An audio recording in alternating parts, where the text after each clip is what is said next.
Buenas noches, Círculo Lovecraftiano y Horror. Esta noche queremos hablar de cómics, de terror y vamos a recomendarles varios que hemos leído, diferentes épocas que nos han parecido que vale mucho la pena compartir. Así que voy a pasarle la palabra a Rodrigo Vidal. Platícanos tú, Rodrigo, cuáles son tus cómics que nos recomiendas esta noche. Vamos, antes que nada, gracias al círculo.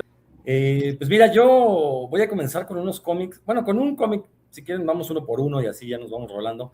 Un cómic que no necesariamente sería de terror como tal, o sea, vamos, no es un cómic que cuente una historia ficticia con monstruos, con apariciones, cosas así, pero que sin embargo está muy relacionado con el tema, sobre todo ahorita que está, bueno, ya lleva de moda el tema de los asesinos seriales como 30 años. Pero si recuerdan, el año pasado se estrenó la tercera temporada de esta serie de la N roja llamada Monster, la historia de Ed Gein. Y curiosamente me acabo de leer un cómic que se parece mucho, recupera, bueno, más bien la serie siento que recupera mucho de cómo abordó el tema de este cómic, y me refiero a uno que se llama, ¿te enteraste de lo que hizo Ed Gein? Escrito por Harold Schechter y se apellida Powell, se me fue el nombre, ahorita se los doy correctamente. Powell, el cuate que hace de Goon, que de hecho de Goon sí es un cómic que podríamos catalogar como de terror como tal. Es un cómic que tiene una investigación muy profunda acerca de lo que fue el caso de Ed Gein en Estados Unidos, y creo que sí tenemos que reconocer que existe un antes y después en la nota roja estadounidense, después de que se descubre lo macabro que fueron los crímenes de Ed Gein.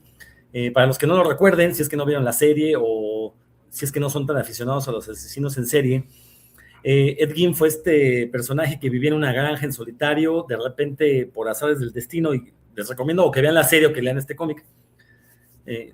La policía descubre que tiene cadáveres en su casa, bueno, y no solo cadáveres, tiene muebles hechos con piel humana, comía de un cuenco hecho con la parte superior de un cráneo, encontraron en su casa genitales de mujeres embalsamados, bueno, unas cosas terribles, horrorosas, y es a partir de esta figura que se inspiran historias como Psycho de Robert Bloch, que a la postre Alfred Hitchcock llevaría al cine, convirtiendo al asesino en serie en uno de los mitos geniales del cine de terror, otro de los grandes monstruos. También inspira a Toby Hooper a hacer La Masacre en Texas. La figura de Leatherface está inspirada en Ed Gein, porque también encontraron máscaras de caras humanas en su casa. Entonces, lo que hace Harold Schechter y Powell, la verdad es que hacen una investigación muy profunda de lo que fue este caso, y en formato de cómic, pues van narrando poco a poco cómo es que suceden los acontecimientos que harían que Ed Gein se volviera un asesino en serie infame. Ahora, la serie de Netflix no es que esté basada en el cómic, pero a mí me sorprendió mucho cuando vi la serie, que por cierto esa serie no le gustó a mucha gente, porque estaba muy ficticia, llena de fantasía, que no tenía el rigor histórico que tenían las temporadas previas. Bueno, creo que ninguna de las temporadas de esta serie ha tenido un rigor histórico. A final de cuentas son dramatizaciones de sucesos pues, macabros, entonces tampoco es que les haga falta mucho rigor. Lo interesante es cómo se cuenta la historia. Pero algo que me llamó mucho la atención por parte de la serie es que efectivamente parten de la figura de Ed Gein como todos los mitos alrededor de él, ¿no? A pesar de que realmente él nunca confesó alguno de los asesinatos, fue juzgado por 9, pero en realidad no sabemos cuántos cometió. También fue juzgado por haber profanado tumbas, no realmente por los asesinatos en sí, y tampoco tenemos muy claro cuántas tumbas profanó, sí, porque él siempre lo negó. Es lo que lo vuelve interesante. Entonces, pero la serie pues refleja más bien toda la mitología que se ha creado a partir de él en la cultura popular. Vale la pena mencionar, también Buffalo Bill, del Silencio de los Inocentes, también está inspirada en la figura de Ed Gein.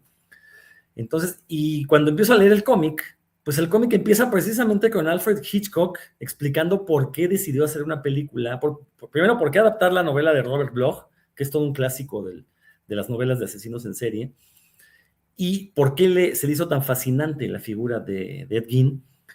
Entonces me llamó mucho la atención que tanto la serie como el cómic partan de este punto. Porque creo que eso es a final de cuentas, lo importante de Ed Gein. No es tanto lo macabro de sus crímenes, que fueron bastante truculentos, sino cómo convirtió al asesino en serie en esta figura favorita por los escritores de crimen, de novela negra y de terror, obviamente. Si hay un antes y después de Ed Gein. Bueno, el cómic en cuestión, ya les había dicho, en inglés se llama Did You Hear What Eddie Gein Done? ¿Escuchaste lo que Eddie Gein hizo? Los autores son Harold Schechter en el guión y Eric Powell en el dibujo. Eric Powell, les decía yo, es conocido por el cómic de The Goon, un cómic de, pues un como cazarrecompensas también de cuestiones ahí tenebrosas, cazamonstruos y demonios y cosas así. Lo que me sorprendió muchísimo de este cómic, la verdad, es la profundidad de la investigación. O sea, incluso al final viene la bibliografía consultada, son un montón de libros, la manera en que adapta en que genera los diálogos. Muchos de los diálogos están tomados directamente de declaraciones de testigos. Entonces eso le da como cierto valor documental. El dibujo de Eric Powell es fabuloso por donde lo vean. Hay un dibujo donde está Ed Gein vestido con pieles humanas a la usanza de Leatherface. Ese dibujo, o sea, de veras, aparte yo lo iba leyendo en el metro de la Ciudad de México. Entonces, entre el miedo de que la gente viera lo que estaba leyendo, pero aparte el dibujo es una escena muy poderosa. Entonces, insisto, no es que sea un cómic per se de terror, pero está relacionado con este tema de los asesinos en serie, que sí se han convertido en estos terrores urbanos, porque no sabemos si tu vecino pueda ser un asesino psicópata que pueda haber matado en serie. Muchas veces se nos ha dicho que en México no tenemos los problemas de asesinos en serie. No es que no los tengamos. Es que más bien ni son estudiados, ni la policía es que comunique mucho si es que están investigando algún suceso de este estilo, si corresponde a la figura de un asesino en serie. Entonces, cuando uno lee este tipo de cosas y dices, chale, la persona que vive aquí enfrente de mí podría ser un asesino en serie, sobre todo porque cumple con el perfil de Ed Gein, tal como nos lo plantean Schechter y Powell, hijo, se vuelve algo, la verdad, espeluznante. No sé si ustedes conozcan la trayectoria de alguno de ellos. Harold Schechter, además, el escritor, es un escritor de true crime, de crimen verdadero. Entonces, perfectamente él conoce las maneras narrativas, pues para dar una verosimilitud al texto. Y la verdad, quedé gratamente sorprendido. Insisto, la serie de Netflix no está inspirada directamente, pero estoy seguro que los creadores leyeron este cómic y terminaron, como que sí, tomaron prestada esta idea de representar a Ed Gein como lo ha visto la cultura popular. Doctor, ¿alguna pregunta, algún comentario? ¿Te suena interesante este cómic? Sí, bastante. Fíjate que sí coincido con la idea que comentas. Efectivamente, los asesinos en serie son celebridades prácticamente.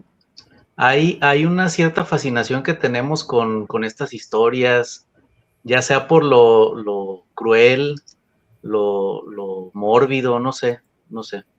Aquí en México sí tenemos muchas historias de asesinos en serie desde los años 40, 50 más o menos. Quizás el más famoso es Goyo Cárdenas, del cual hay muchas historietas al respecto, tanto de su vida y obra como de las historias que contó cuando estuvo cuando estuvo internado en la Castañeda y todo eso. Pero sí hay un cierto morbo. No sé si recuerden, pero por ejemplo en las noticias siempre sale, encontraron al monstruo de Catepec, encontraron a la Mataviejitas, encontraron no sé, pero sí carecen de mucho rigor al momento de su estudio, de su análisis. En realidad aquí la idea es más sensacionalista, más que de rigor científico o de análisis, por ejemplo.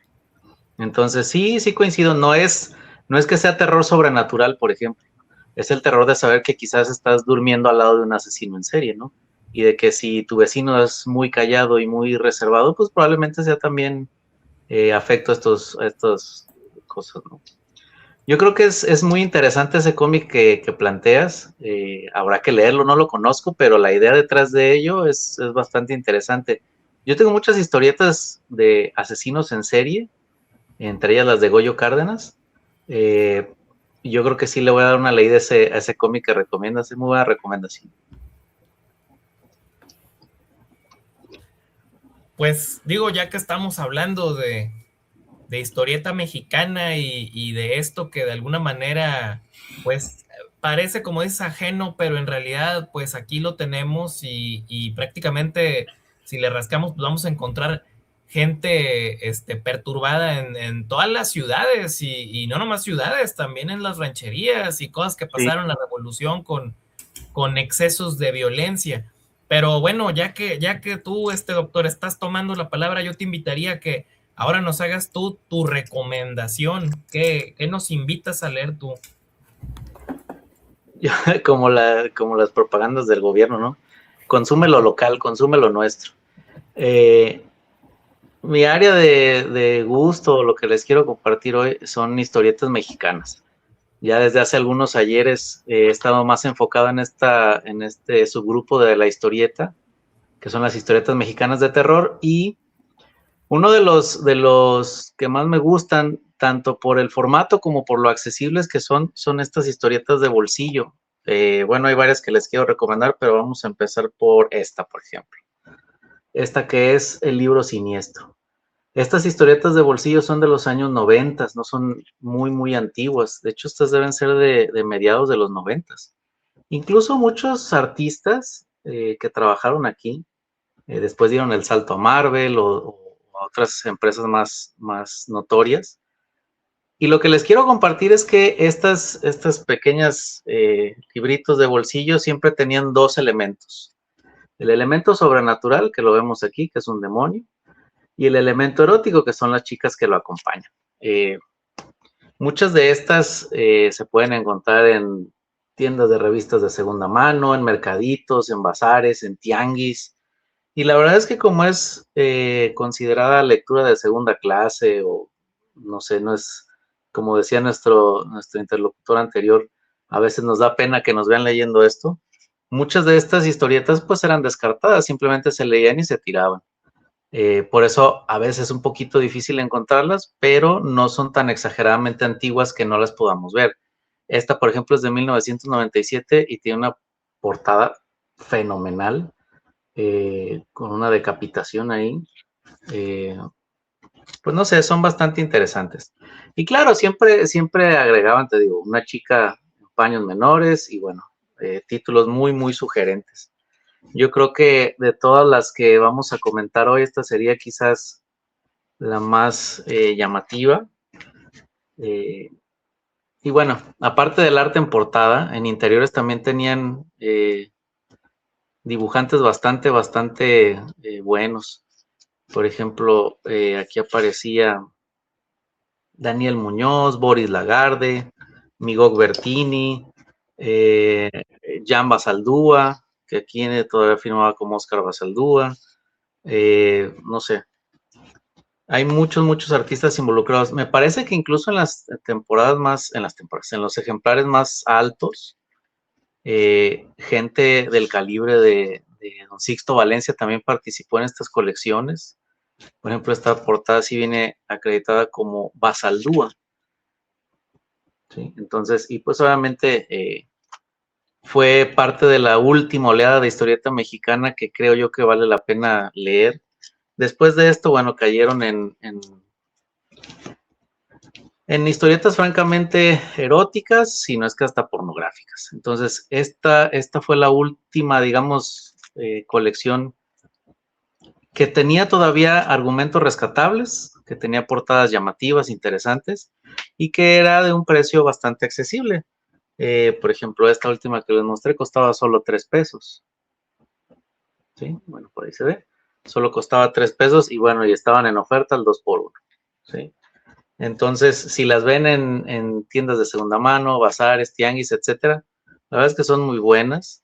El mercado secundario de estas revistitas o estos libritos es muy bueno. Es decir, yo las he visto de 70, 80, 90, hasta 100 pesos cada uno, siempre y cuando estén en buenas condiciones, estén completas. Y bueno, pues son bastante recomendables. Les quiero mostrar algunas imágenes interiores, pero que no sea tan explícito, porque la mayoría son muy, muy explícitas, pero tienen ese aire único que había entre lo erótico, lo terrorífico, no sé. Son una colección bastante buena. Si la ven en su camino, no la dejen pasar. La verdad es que están muy padres y bueno, y las portadas pues nunca fallan, ¿no? Esa es la primera recomendación. Rodrigo, ¿algún comentario? ¿Tú has leído estas? Ahí ustedes que están cerca de los tianguis en la Ciudad de México, que es más fácil conseguir luego cosas, ¿te has topado con estas? Fíjate que no le pienso hacer el abogado del diablo. A mí nunca me gustaron. O sea, entiendo pues su impacto en la cultura popular, de esto que se llamaron los sensacionales, que es como el nombre, el saco en el que se agrupan todo este tipo de historietas. Y también estoy al corriente de que sí ha habido muchos intentos como de redimirlas en los últimos años, porque pues sí eran consideradas como productos de baja estofa. Nada más tengo una duda antes de comentar. Ahorita que mostraste la página, más o menos ¿cuántas viñetas vienen por página? Son 3 o 4, ¿no? Nunca son más. Yo creo que sí, en algunas vienen 2, en algunas vienen 3, Es que máximo. este, yo hasta la fecha no he visto un análisis bien hecho un análisis crítico bien hecho de estos tipos de productos, porque es muy fácil irse por la crítica superflua de, pues es que son pornografía, es que estaban terriblemente dibujados, lo cual se puede poner en duda, ¿no? Las portadas siempre eran maravillosas. Por ahí mencionaste a Basaldúa, es Jan Basaldúa, una dibujante que ahorita está dibujando para DC o Marvel o las Para dos. Marvel, está dibujando para Marvel. Sí, sí, y la verdad es que ya está dibujando interiores. De hecho, uno veía esas portadas y dice, bueno, ¿por qué no el que hace las portadas que me dibuje toda la historieta? Pero te preguntaba esto de las viñetas porque precisamente te digo, nunca he visto el análisis de la narrativa gráfica como tal. El hecho de que por página máximo fueran 4 viñetas, en el mejor de los casos, pues te habla de una pobreza de narrativa visual. Obviamente se entiende por el tamaño, pero en 4 viñetas, ¿qué tanto puedes narrar gráficamente? Y otra cosa, a nivel de guión, tenían uno de los grandes defectos de la narrativa mexicana, que es que el guión te va a decir exactamente lo mismo que están en los dibujos. Entonces la demonia le cortó las piernas y se ve el dibujo cómo le corta las piernas. ¿Para qué me lo cuentas si me lo estoy viendo? ¿No? También en el cine es muy común de, ahí vienen los indios y la cámara enfoca a los indios que vienen, ¿no? Entonces se vuelve algo chistoso. Sin embargo, la producción de este tipo de historietas era tanta que evidentemente debe de haber cosas que valgan la pena. El problema es que se perdieron entre toda esta paja. Hay que recordar la máxima, no me acuerdo quién la dijo, pero de todos los productos culturales, un 90% es basura y un 10% son cosas que valen la pena. Seguramente hubo historias muy buenas. El libro Siniestro, y había otra que era, ¿esta quién la publica? ¿Qué editorial es? Esta es de la extinta editorial Toucan. Este es Token, porque Egea tuvo sus sensacionales, no sé cómo se llamaba el de terror de Egea, tú te acordarás, doctor, no sé si era sensacional de terror o algo así. El sensacional de terror, que es otra de las recomendaciones que les voy a hacer, que se lo tengo acá. Este es de editorial Proyección, perdón, editorial Proyección. Es el sensacional de terror, estos también eran así pequeñitos. De Egea, okay, no recuerdo ahorita. Pero ese es anterior al momento de los sensacionales, que estamos hablando principios de los 90, más o menos, finales de los 80. Entonces, digo, yo reconozco el intento no voy a decir revalorizarlas, por redimirlas, porque sí, como bien dijo el doctor, terminaron convirtiéndose en productos netamente pornográficos. Fueran el tema que trataran, terminaban así, fornicando, ¿no? Los personajes, entre todos contra todos. Pero debe de haber cosas muy interesantes. Y también lo que sí hay que reconocerle, el arte de las portadas es increíble, al punto que en mercados extranjeros son muy cotizados los originales. De hecho, varios de los dibujantes que hicieron estas portadas han sobrevivido vendiendo arte original a coleccionistas extranjeros o haciendo comisiones. No solo es el caso de Jan Saldúa, también está Rafael Aviña, está Pegaso, que ya los habíamos dicho, que la mayoría de ellos viven de hacer comisiones porque, en serio, el arte es maravilloso. Y bueno, los que hemos tenido la oportunidad de conocer arte de interiores hecho por estos personajes, pues sabemos precisamente el nivel de calidad que pueden alcanzar. Yo la verdad he leído muy pocos, entonces no me metería yo a criticar los guiones, pero lo poco que leí, sí, de hecho no leí más precisamente por estos vicios que mencioné hace un momento, ¿no?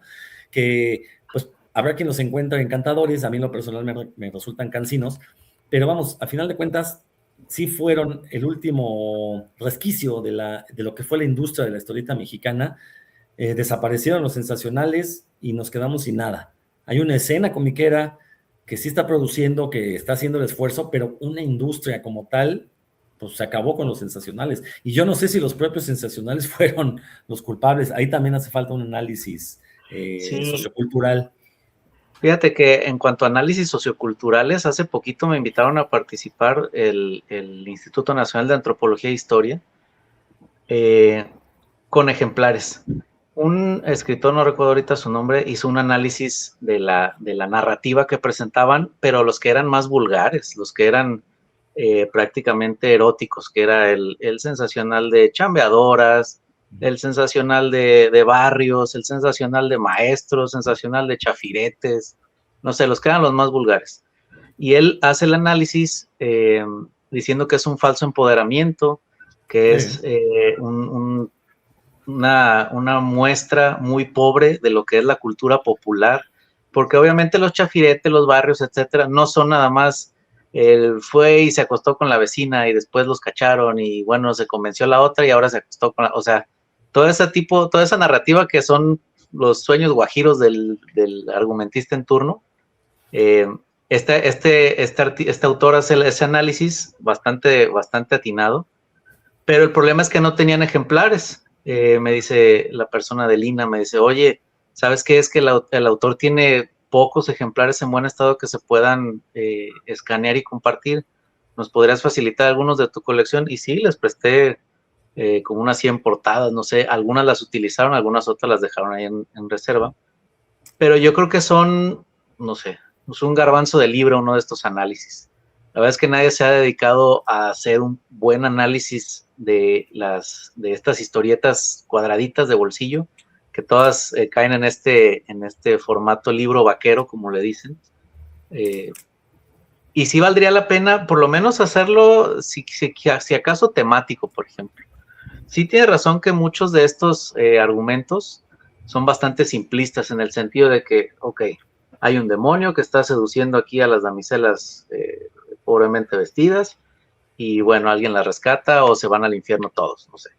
En realidad el argumento era bastante pobre, pero el arte sí es muy bueno. Y yo creo que este formato no le hace justicia al arte tan bonito que tienen. Porque obviamente los artistas no las hacen en este tamaño de 10 por 10 centímetros, las hacen en lienzos más grandes. Y así en este tamaño, pues ni siquiera se puede apreciar bien a detalle toda la belleza que contienen, ¿no? Eh, pero yo creo que sí estoy de acuerdo en que esto fue el último rescollo de lo que venía siendo la historieta mexicana de terror. Quizás más adelante les pues, pueda compartir algunas otras más antiguas, muy bonitas, pero quería compartirles estas que son las que tengo aquí a la mano porque las portadas a mí siempre me han parecido fenomenales. Incluso, como dicen, ¿no? Como buen coleccionista y acumulador, si ves la portada que te gusta dos veces, pues bueno, no la dejes ir, ¿no? Pues ahí hay otro tema para el tintero muy interesante acerca de este final de lo que fue la industria de la historieta en México, pero el día de hoy pues nos toca hablar del terror. Entonces, bueno, si me permiten, yo voy a hacer mi recomendación. Ya hablamos de slashers, de asesinos seriales verdaderos, ya hablamos de esta historieta de finales del siglo XX de terror erótico para adultos en México. Y bueno, como parte de los esfuerzos que se están haciendo por traer a México otro tipo de materiales, yo me permito recomendarles esta noche, pues esta obra de que se llama Kraken, que es publicada por el Fondo de Cultura Económica, escrito por Antonio Segura y ilustrado por Jordi Bernet.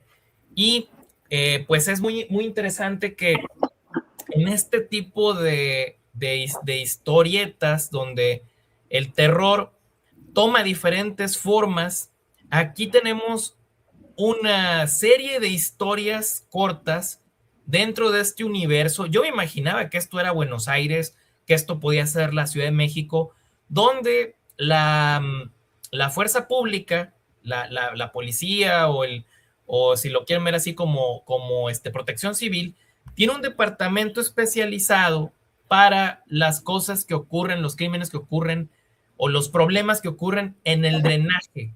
¿Por qué? Porque se dice que en el drenaje de esta gran ciudad existe una criatura tentacular, bulbosa, fluida, que atraviesa los cárcamos y a veces mata gente y se llama el Kraken.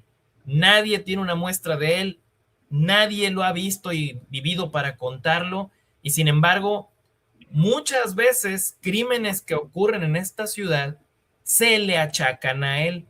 De esta manera, lo que nos están presentando en glorioso blanco y negro, porque cabe mencionar que esta es una historieta enteramente hecha en blanco y negro, en un formato europeo, tamaño álbum, pues lo que estamos viendo es más bien tirándole hacia sí el terror del crimen, el terror de la paranoia y el miedo que genera el Kraken, pero también el noir. Ya hablaba ahorita Rodrigo del tema del true crime, ya hablaba aquí el doctor acerca de los asesinos seriales que pueden estar al lado de nuestra casa o del metro, y sin embargo aquí también vemos que muchos personajes sí vamos a tener a la femme fatal, sí vamos a tener un investigador, sí vamos a tener a su equipo, sí vamos a tener esta serie de cosas que pareciera que el misterio va hacia un lado y de repente se descubre que, y esto me gustó mucho de esta historia, de este conjunto de historias, que en realidad es una analogía de el alma humana, es el drenaje, la profundidad que está en el corazón de la ciudad, en las raíces de la ciudad, encarnado por esta criatura elusiva y monstruosa, pues es el alma humana, es el alma de muchos de los habitantes de esta ciudad que pues aprovechan de la existencia del Kraken para decir, ¿sabes qué? Voy a matar a esta persona, pero le voy a echar la culpa al monstruo, ¿no? Al final los krakeneros, que es como le llaman a esta división, son los que tienen que estar hurgando ahí entre la podredumbre humana y citadina para llegar a resolver estos misterios. Entonces, aquí es interesante que tenemos esta serie de historias pues de la mano de un par de autores españoles que eventualmente, sí, no quiero hacer el spoiler, soy famoso por hacer spoilers, sí descubriremos cosas, sí nos daremos cuenta de qué es lo que está realmente en esas cloacas, pero mire, por ejemplo, aquí en esta página, aquí hay un mensaje político, ¿no? Hablando de mensajes políticos, Rodrigo, dice, Reagan es el Kraken, refiriéndose a Ronald Reagan, ¿no? El presidente de Estados Unidos, impulsor de estas políticas salvajes de libre mercado que aún el día de hoy disfrutamos. Entonces, pues aquí Ernesto Seguro en esta edición que es del 2023, pues es algo que si ustedes se acercan aquí en México a las librerías del Fondo de Cultura Económica,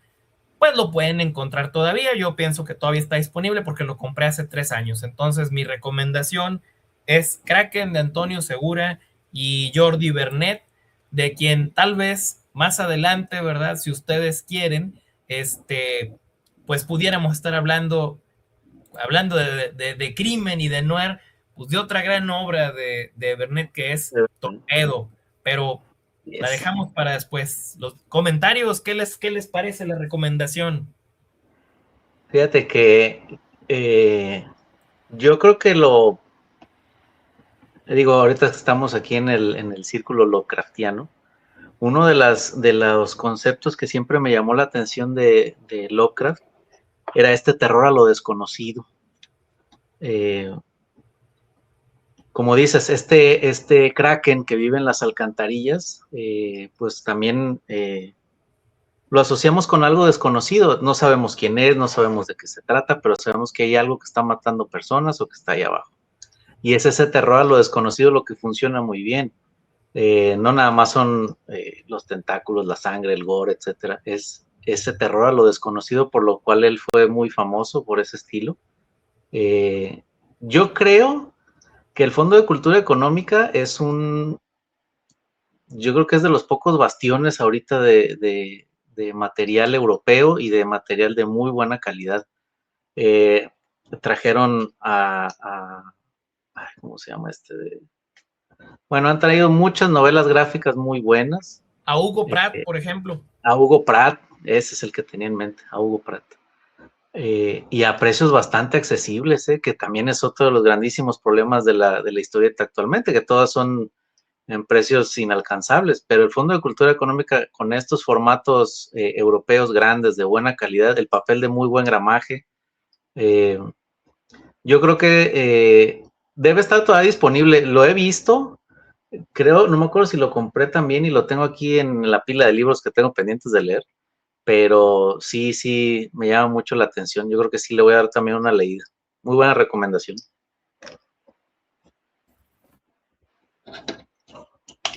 Coincido con lo que dice el doctor, o sea, lo que está haciendo el Fondo de Cultura Económica, que ya lleva como 5 años desde que empezaron a publicar esta línea de narrativa gráfica, están trayendo cosas muy interesantes. Yo en particular no he leído Kraken, la verdad son de esos pendientes que tengo, pero dentro de esa misma colección tenemos El lento andar de la araña de Pepeto y Las falanges del orden negro de Enki Bilal, pues ya esa es garantía de calidad, que insisto, sin ser obras per se de terror o que su intención sea generar miedo como lo entendemos cuando vemos películas de terror o cuando leemos novelas de Stephen King, de Lovecraft, vamos, son novelas que al final de cuentas están muy afincadas en la realidad. Y la realidad es que es atroz, o sea, hay que decirlo, ¿no? La realidad es algo que es feo, o sea, lo que estamos viviendo ahorita en cuestión geopolítica, pues nos llena a muchos de ansiedades que no deberíamos de estar teniendo, o sea, si no sabemos si mañana Trump va a querer invadir México, no sabemos ahora qué país va a bombardear, que, insisto, podría ser México. Entonces, todas estas cosas ya nos los habían advertido los historietistas europeos y ahorita pues son obras que ya tienen 40, 50 años, 30 años y ahorita apenas las estamos leyendo en México. Entonces, sí vale la pena echarles un ojito. Por ejemplo, ahorita que está de moda lo del horror liminal, pues esta creo que comparte vasos comunicantes con ese tipo de terror. No voy a decir que es como Backrooms, para empezar ni he visto Backrooms, pero vamos, tiene mucho de esas características del horror liminal. En las falanges del orden negro es un grupo que se dedica a cazar fascistas. O sea, ¿qué más horror que el fascismo? ¿No? Que aparte mucha gente considera que hay que admirar a los héroes del fascismo, o sea, no sé bajo qué escala de valores retorcida se consideres que los fascistas hicieron algo bien. No lo hicieron, es un hecho, y tanto que los historietistas los retratan como los monstruos que son, y hay un grupo de cazadores de monstruos, de eso se trata este cómic, ¿no? Las falanges del orden negro, precisamente de gente que está cazando fascistas. Entonces, ahí lo interesante es cómo el horror no necesariamente tiene que venir de algo sobrenatural, ni algo tan real como podría ser un asesino en serie, porque al final de cuentas, pues, afortunadamente los asesinos en serie pues, son una minoría. Bueno, eso es lo que nos hacen caer, ¿no? Al menos. Pero lo que sí tenemos son psicópatas en gobiernos, psicópatas que están generando leyes para disminuirle los derechos a la mayoría de la población. Eso es el verdadero terror. Insisto, la realidad es atroz, ¿no? Entonces, qué bueno que sacaste un cómic como Kraken, me voy a dar la tarea de conseguirlo, porque me parece que es importante mencionar estos temas cuando hablamos de terror. ¿Por qué leemos terror? Sí, nos gusta espantarnos en un ambiente controlado, nos gusta sentir esa sensación de repelús, pero a mí en lo particular me gusta mucho leer el terror para entender la realidad en que vivo. Pues ahí aprovechando que tienes tú la palabra, Rodrigo, aviéntanos tu segunda recomendación de esta sesión. Pues mira, yo me aventé un 2x1, me voy a ir con otro cómic de los mismos autores del que mencioné hace un momento, Harold Schechter, insisto, es autor de Crimen Verdadero, tiene varios libros sobre criminales en Estados Unidos, son Obviamente son recuentos históricos, sazonados con un poquito de dramatización, y el dibujante Eric Powell, insisto, el dibujante también de un cómic popularcillo para los que lean cómics, que se llama The Goon, se llegó a publicar en México. Este se llama Doctor Worthless, que es un juego de palabras porque está enfocado en la vida y obra de un psicoanalista llamado Frederick Wertham, que es considerado el principal villano de los cómics, al menos en Estados Unidos. Y es un juego de palabras porque él se llamaba Wertham, pero en alguna ocasión lo parodiaron su apellido llamándole Worthless, que suena parecido a sin valor, a worthless, ¿no? Voy a tener que dar un poquito de contexto de quién es Frederick Wertham para entender dónde está el terror en este cómic. Seguramente muchos de los que leyeron cómics de niños en los años 80, 90 y leían cómics en inglés, recordarán que todos Marvel y DC, bueno, Archie también, algunas cuestiones independientes, traían un sellito que parecía una como A, garigoleada, que decía Approved by the Comics Code, aprobado por el código de los cómics. Bueno, ¿de dónde ven? Yo siempre que lo veía de niño dije, bueno, ¿qué es el Comics Code? ¿Por qué él debe estar aprobando los cómics que leo? Bueno, resulta que en los años 50, este psicoanalista Frederick Wertham, pues tuvo la iluminación de decir que los cómics eran los causantes de la violencia juvenil en Estados Unidos. Él argumentaba, entre comillas, que esto sucedía porque los cómics estaban mal escritos, mal dibujados, porque se la pasaban haciendo apología de la violencia, del crimen, porque representaban de manera explícita asesinatos, uso de drogas, gente robando, cometiendo un montón de cosas. Él en particular se refería a los cómics publicados por una editorial llamada EC Entertainment. Se le hizo muy fácil culpar a los cómics, decía yo, de la editorial EC Entertainment Comics, que nos publicaban grandes obras del cómic como Cuentos de la Cripta, Tales from the Crypt,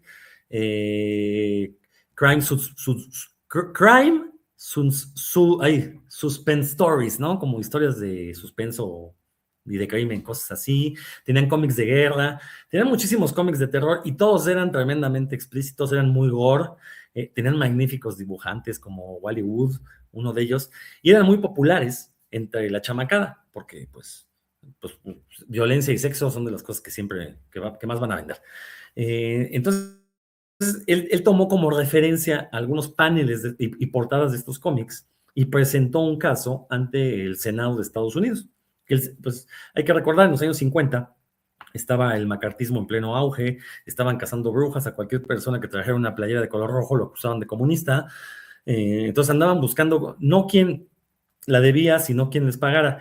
Y obviamente estaban buscando un chivo expiatorio para poder culpar sobre de dónde venía esta oleada de violencia juvenil, por qué los niños ya no respetaban a sus padres. Digo, hay que ponernos históricamente, situarnos. Es un momento después de la Segunda Guerra Mundial. Estados Unidos sí había ganado la guerra, pero también le había cobrado la factura. Entonces sí había como, la economía no estaba al 100. Y bueno, obviamente un sistema capitalista como el de Estados Unidos pues genera una desigualdad muy marcada. Entonces, en este entorno, estaban buscando el gobierno gringo un chivo expiatorio de a quién culparle por la violencia juvenil. Y pues ya ven que es mucho más fácil culpar a los cómics, al heavy metal, a la pornografía, a los videojuegos, y no culpar a las desigualdades del sistema socioeconómico. Entonces, pues Frederick Wertham presentó su caso. Las editoriales, como se dieron cuenta que iban a terminar censurándolas, si no es que prohibiéndolas de plano, prohibiéndoles publicar cómics, lo que hicieron, sobre todo porque había editoriales que sí querían acabar con ese. La competencia en ese entonces de las más fuertes era Archie Comics. Archie, que siempre pues, publicó el cómic homónimo, pues veía como no, sus cómics tetos de adolescentes irredentos no vendían tanto como los cómics de terror y de ciencia ficción DC, pues se juntó con las demás editoriales y decidieron presentarle al Congreso estadounidense una propuesta de autocensura que fue el Comics Code, el código de los cómics, que era un código como tal, era un conjunto de reglas era un conjunto de prohibiciones de que no podían aparecer en los cómics estadounidenses. Esto iba desde cosas medianamente, o más bien aparentemente sensatas. Por ejemplo, nunca hacer apología del uso de drogas. Está bien, si es un producto dirigido a niños, pues, es sensato, ¿no? Que no pongan a la gente disfrutando o que están fumando un gallito o cosas así, ¿no? Hasta cosas de plano estúpidas, como prohibir la aparición de monstruos de fantasía, hombres lobo, brujas, Frankenstein, no lo podían poner en portada. Quizás en interiores sí, siempre y cuando los representaran de manera torpe. De ahí viene todo este tipo de productos como el Batman de la serie de los años 60, como Scooby-Doo, que representaban a los monstruos como estos, o sea, vamos, uno de niño no se creía que un monstruo pudiera ser tan estúpido como lo planteaba Scooby-Doo. Bueno, viene de esta idea del Comics Code. Esto fue finales de los años 50 y hasta más o menos la primera década de este siglo, ese código tenía forzosamente que, bueno, más bien, había tiendas que decían, si tu cómic no trae el sello de aprobación del código de cómics del Comics Code, no lo voy a vender. Entonces, obviamente, todas las editoriales pasaban por el Comics Code. Eso le dio en la torre al cómic independiente, le dio en la torre a todo el cómic para adultos en los años 50 en Estados Unidos. Y bueno, pues generó una crisis que estuvo a punto de desaparecer la industria del cómic. Poquito tiempo después surge Marvel y llega el segundo auge de los superhéroes y eso como que pues lo mantuvo vivo hasta nuestros días. Pero bueno, eso a grosso modo es la razón por la que Freddy Wertham es conocido como el más grande villano de los cómics estadounidenses. Bueno, volviendo ahora sí ya al tema que me truje, ¿por qué seleccioné este cómic que nos habla de la vida y obra de Freddy Wertham si vamos a hablar de cómic de terror? Bueno, porque resulta que Freddy Wertham era un psicoanalista que había tratado previamente, antes de entrar a esto de los cómics, trabajó con asesinos violentos, psicópatas y asesinos en serie. Y de hecho el cómic retrata algunos de los casos de manera muy explícita. Se nota que tanto el escritor como el dibujante se pusieron de acuerdo para tratar de regresar un poquito la atmósfera de los cómics de la S en este número. Entonces sí explican los casos que trabajó Freddy Wertham pues, de manera muy explícita. Lo que lo vuelve muy interesante porque nos habla mucho de dónde provinieron las ideas que Freddy Wertham después utilizaría para atacar a los cómics. Entonces, este cómic, al igual que el de Ed Gein, también es un cómic muy bien fundamentado, muy bien estudiado, también incluye una bibliografía al final, nos da pues, un relato bastante preciso de lo que fue la obra de Freddy Wertham, tiene también muchos, ¿cómo se dice? Testimonios de voz propia de gente que conoció al propio Wertham, entonces de repente pinta un retrato de lo que fue este psicoanalista, pues lo pone como una persona, la verdad, medio antisocial, lo cual no es que eso explique su odio por los cómics, porque de hecho es muy curioso. O sea, él estaba en contra de los cómics, pero también estaba en contra de la censura como tal. Él lo único que quería era precisamente que las editoriales se autorregularan, que fue lo que terminó sucediendo. El problema es que las editoriales se fueron por el camino fácil de prohibir todo lo que pudiera generarles ruido. Entonces, detalla muy bien los casos de estudio de Freddy Wertham, detalla muy bien cómo fue su cruzada en contra de los cómics. Y lo que decía yo hace un momento, ¿no? ¿Qué es más atroz? Los cuentos de Lovecraft que pueden llegar a ser muy terroríficos o la realidad misma. Pues precisamente en cómics como que sabes lo que hizo Ed Gein y Dr. Worthless, nos queda perfectamente claro que nada que nos brinde la ficción nos va a provocar el mismo terror que la posibilidad que la realidad nos impida acceder a los materiales que nos gustan. No hay cosa más horrorosa que la censura y bueno, sí sé algo peor que la censura y es la autocensura. Que tengas tú mismo que censurarte, en este caso las editoriales, pues para evitar desaparecer, para evitar destruirte.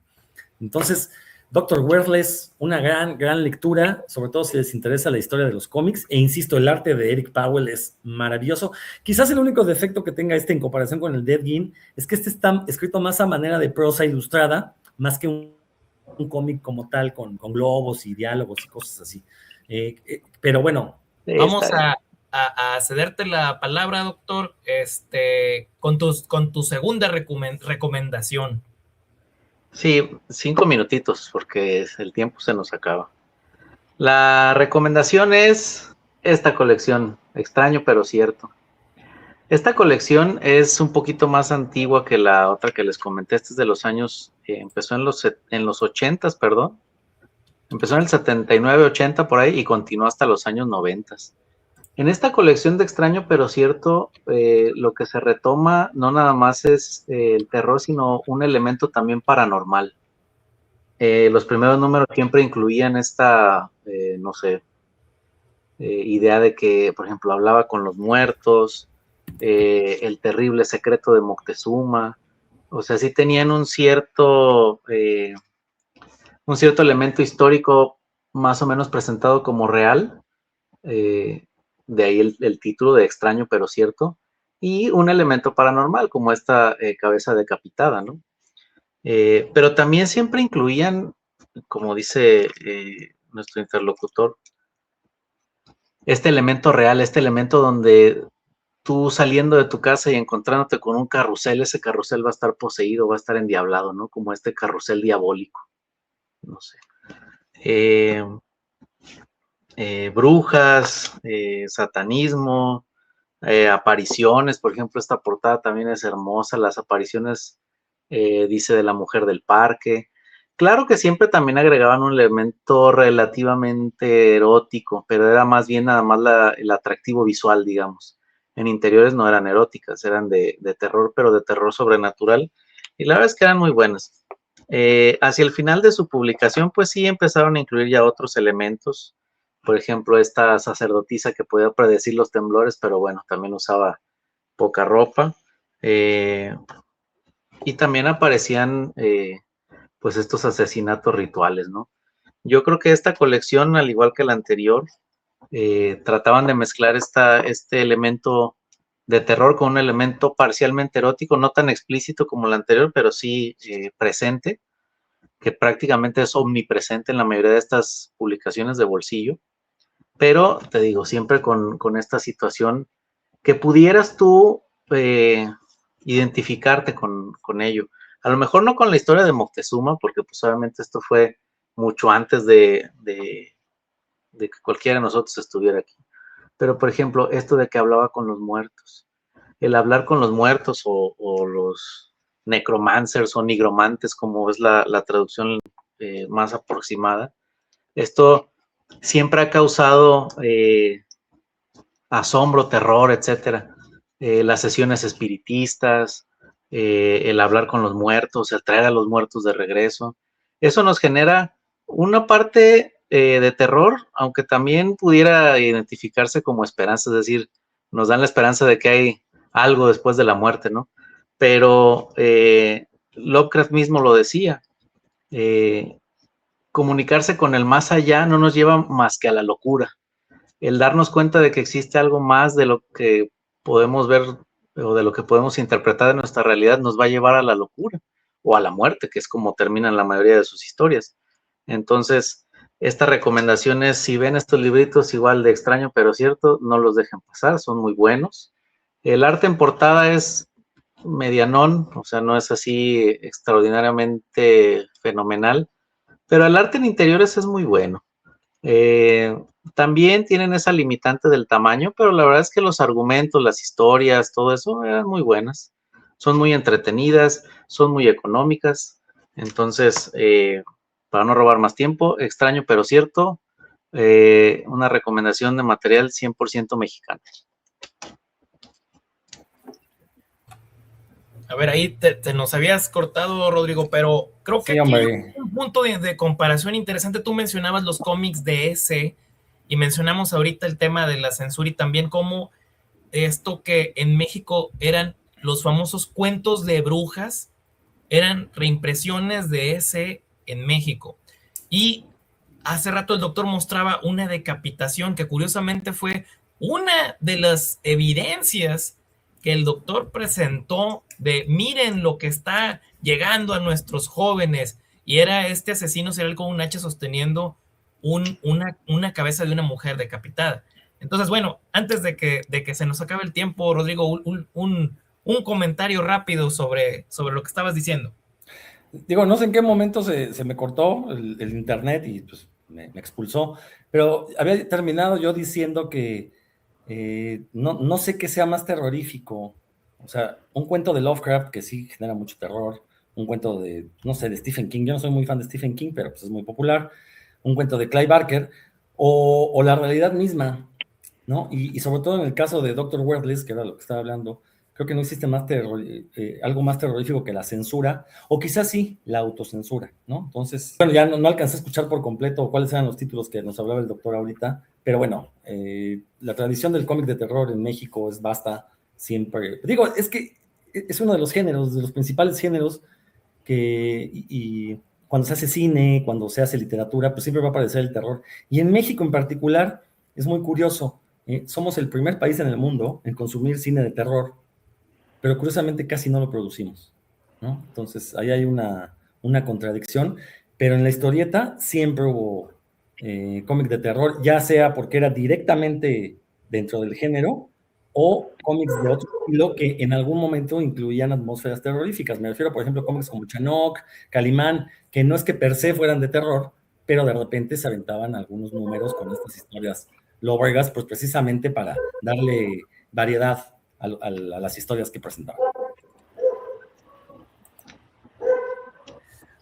Bueno, conclusiones antes de terminar la grabación de hoy, doctor, algo que nos quieras compartir, que se te haya venido a la mente así de último minuto de este género que platicamos. Híjole, yo creo que el terror da para todos, es decir, por ejemplo, a mí me gustan mucho esas historias con elementos sobrenaturales. No específicamente demonios, monstruos, etcétera, pero simplemente algo que no puedas explicar, pues. Algo fuera de nuestra naturaleza que podamos palpar o que podamos sentir. Pero también el terror da, por ejemplo, el terror a lo desconocido o el terror a lo conocido, como lo vimos aquí en las dos recomendaciones la realidad misma puede ser incluso más terrorífica que las historias de monstruos sobrenaturales. Entonces, yo creo que si son nacidos lectores de terror, estas recomendaciones que le hicimos son muy buenas. Kraken, definitivamente la voy a leer. La historia de Freddy Wertham también la voy a leer. Pero también consumamos lo local, digo, a lo mejor no es para todos los gustos, pero de vez en cuando una historieta mexicana, digo, voy a buscar otras que sean más accesibles para compartirles, incluso algunas que ya tenga escaneadas completas para que pues las puedan disfrutar. Yo creo que la historieta mexicana de terror también da para mucho. Mucho de lo que ven aquí atrás, muchos de estos son historietas de terror que poco a poquito iremos compartiendo. Y pues nada, digo, dieron muy buenas recomendaciones. Kraken y la historia de Freddy Wertham definitivamente las voy a poner ahí en mi lista. Rodrigo, algo para cerrar. Pues justamente iba a comentar eso que decía el doctor, dice, hay que leer cómic mexicano, pero pues, ¿dónde lo conseguimos? ¿No? O sea, los que somos lectores de cómics sabemos que en ferias de libro, directamente con los autores, pero en particular estas historietas que nos mostró, o sea, era muy común verlas en tiendas de revistas de viejo, puestos de revistas de viejo, perdón, en tianguis, incluso se intercambiaban, te cambiaban ahí 2x1 o algo así. Yo tiene mucho que no veo. Y sobre todo este tipo de historietas, porque sensacionales de los pornográficos pues, todavía puedes encontrar, pero en particular las de terror sí han ido desapareciendo, entonces es muy, muy complicado acceder a ellas, pues no queda otro camino más que la piratería y el trabajo que hacen coleccionistas que de repente comparten los escaneos y pues es la única manera. Entonces, si se las topan por ahí, pues sí, a leerlas. Bueno, pues no, en estos últimos 5 minutos, ¿verdad? Para que no digan que no traía la tarea hecha, muy rápidamente, hay más cosas en el tintero, pero así rapidito, a bote pronto, pues tengo que mencionar al buen Hellboy, es uno de mis personajes favoritos desde que salió, y lo interesante es que tiene muchas historias cortas que se leen como principio y fin, y en específico, en este número que equivale al número 7, o sea, es como la mitad de los 12 tomos, a la segunda mitad de todo el ciclo de historias de Hellboy, pues aquí está la bruja troll y otras historias. Y entre esas historias quiero comentarles que una que me gustó mucho es la de un vampiro que juega cartas. Un vampiro adicto a jugar cartas, tan obsesionado con el juego que pues le va la vida en ello. No voy a hacer más spoiler, pero es una historia muy simpática. Y al mismo tiempo aquí vamos a encontrar toda esta mitología de Hellboy, que siempre va a beber Hellboy de la mitología. Y es lo que más me gusta de este personaje, que vamos a encontrar cosas. Por supuesto, todos los mexicanos que leemos cómics, pues ya sabemos qué pasa cuando Hellboy viene aquí, se hace luchador y enfrenta ahí a luchadores infernales y deidades prehispánicas, pero también va a África en algún momento y es muy interesante cómo se integran estos elementos del folclore y lo va metiendo en estos paisajes que hace Richard Corben, un maravilloso ilustrador. Para mí, con todo respeto para Mike Mignola, que es el creador de Hellboy, pero para mí uno de los autores que mejor trabajó al personaje de Hellboy es Corben, quien, por ahí voy a dejar el nombre para la siguiente edición, se aventó en Dark Horse también esta novela gráfica que se llama Raishmur, que es una historia de un castillo embrujado, absolutamente fantástica, pero se acabó el tiempo, entonces a mí nada más me queda agradecerles, doctor Rodrigo, pues aquí estamos por primera vez los tres juntos platicando de algo que nos gusta mucho para el Círculo Lovecraftiano y Horror. Los invito a que nos visiten en lovecraft.mx, ahí van a encontrar la liga para nuestras redes sociales y también, pues, si ustedes gustan compartir sus redes sociales, ¿dónde podemos encontrar más de su material? A mí me pueden encontrar en TikTok o en Instagram como The Comic Archaeologist, así como dice aquí abajo el video. Ahí me pueden encontrar en TikTok, comparto muchos videos acerca de historietas mexicanas antiguas, historietas de otros países, historietas de terror, de temáticas muy, muy variadas. Pueden seguirme ahí. O en Instagram, cualquiera de los dos tienen el mismo nombre así, The Comic Archaeologist. Y a mí me pueden escuchar desde todos los lunes, 8 de la noche, a través de Radio IPN 95.7 FM en la Ciudad de México. El programa se llama Nerdología, donde todo lo nerd es chido. Y si están fuera de la Ciudad de México, obviamente estamos por internet. Pongan Radio IPN en Google y les aparece. También el programa en formato de podcast se publica un día después. O sea, lo pueden escuchar como el estreno los lunes a las 8 de la noche. Y en podcast estamos en Spotify, en iBooks. Ahí nos pueden encontrar, ahí me pueden encontrar, básicamente. Bueno, pues muchas gracias por acompañarnos esta noche. Nos vemos